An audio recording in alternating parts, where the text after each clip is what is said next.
श्री स्वामी समर्थ मंडळी.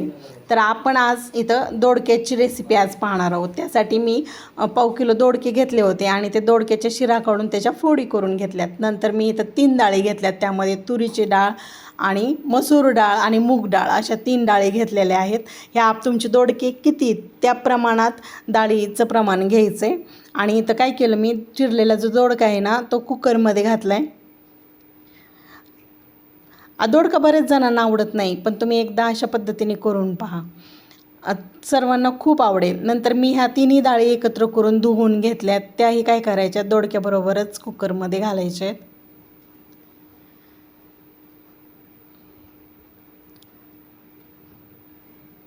आणि आपल्या आता इथं दोडका आणि डाळी कुकरमध्ये घालून झालेत. आता आपल्याला काय करायचं, त्याच्यामध्ये दोडका आणि ह्या डाळी शिजण्यासाठी जेवढं पाणी लागणार आहे की नाही तेवढं पाणी घालायचं आहे कुकरमध्ये आणि हे गॅसवर ठेवून द्यायचं आहे. आणि आपल्याला काय करायचं, आता ह्याच्या 3 शिट्ट्या करून घ्यायच्या आहेत की जेणेकरून आपली डाळ आणि दोडका एकदम छान असं शिजेल.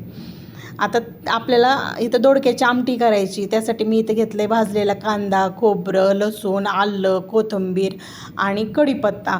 तर पहिल्यांदा मी खोबरं ठेचून घेतलं, थोडंसं कडक असतं ना खोबरं त्याच्यामुळं. आणि पहिल्यांदा मिक्सरमध्ये खोबरंच काढून घ्यायचं, बारीक करून घ्यायचं आहे. आता इथं मिक्सरमध्ये आपलं खोबरं बारीक करून झालेलं आहे. आता बाकीचे जिन्नसही आपण त्याच्यामध्ये घालूया. त्यामध्ये भाजलेला कांदा, आलं, लसूण घालून घ्यायचं आहे.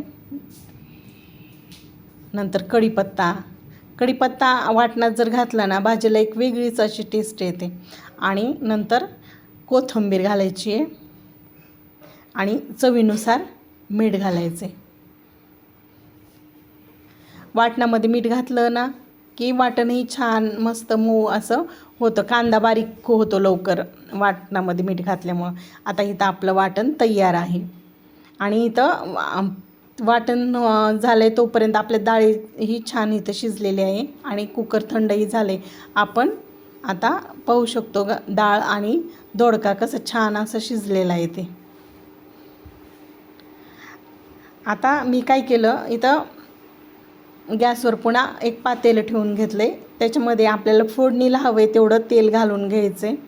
आणि आता आपण मसाले कोणते वापरणार मी तुम्हाला अगोदर दाखवते. त्यामध्ये काळा मसाला, हळद पावडर, लाल तिखट पावडर, त्यानंतर धना पावडर आणि गरम मसाला असे मसाले मी तिथं घेतलेले आहेत. आणि आता आपण इथं तेल छान गरम झालेलं आहे. त्याच्यामध्ये आपण जे वाटण मिक्सरला करून घेतलं होतं की नाही ते घालून घ्यायचं आहे. आता वाटण इथं छान असं परतल्याच्या नंतर त्यामध्ये कढीपत्ता घालायचा आहे आणि बारीक चिरून घेतलेली हिरवीगार अशी कोथिंबीर घातलेली मी.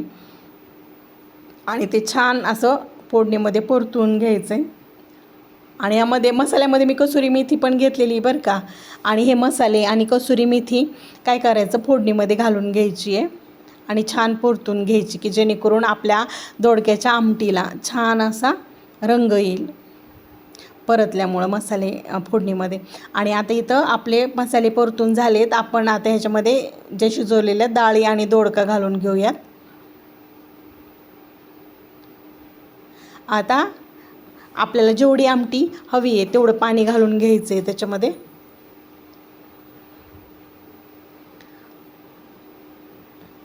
पाहू शकता तुम्ही, आपल्याला थोडीशी सरभरीत अशीच आपण इथं आमटी केलेली आहे. आता ह्याच्यामध्ये काय करायचं, थोडीशी चिंच घालायची आहे आणि थोडासा गूळ घालायचा आहे. त्याच्यामुळं काय होतं, आमटीला एकदम भन्नाट अशी चव येते आणि ही आमटी खायला खूप छान लागते. बरेच जण म्हणतात दोडका आवडत नाही. एकदा ह्या पद्धतीने करून तर पहा, कसे न आवडणारे सुद्धा अगदी बोटे चाकूल खातील. तर आपली इथं दोडक्याची आमटी तयार आहे. एकदम घरात घमघमाट सुटलेला आहे. तर ही दोडक्याची आमटी तुम्ही चपाती भाकरीसोबत कुस्करून खा किंवा भाताबरोबर खा, छानच लागणार. तर अशा पद्धतीने दोडक्याची आमटी तुम्ही पण करून पहा. आणि हो, कशी झाली ती मला कमेंटमध्ये सांगा. आणि माझा जर व्हिडिओ तुम्हाला आवडला तर जास्तीत जास्त शेअर करा आणि आपल्या चॅनलला सबस्क्राईब करा. आणि हो, माझे व्हिडिओ जर तुम्हाला आवडत असले तर नक्की एक लाईक करायला काहीच हरकत नाही. पुन्हा भेटू नवीन व्हिडिओमध्ये नवीन रेसिपीसोबत. तोपर्यंत बाय.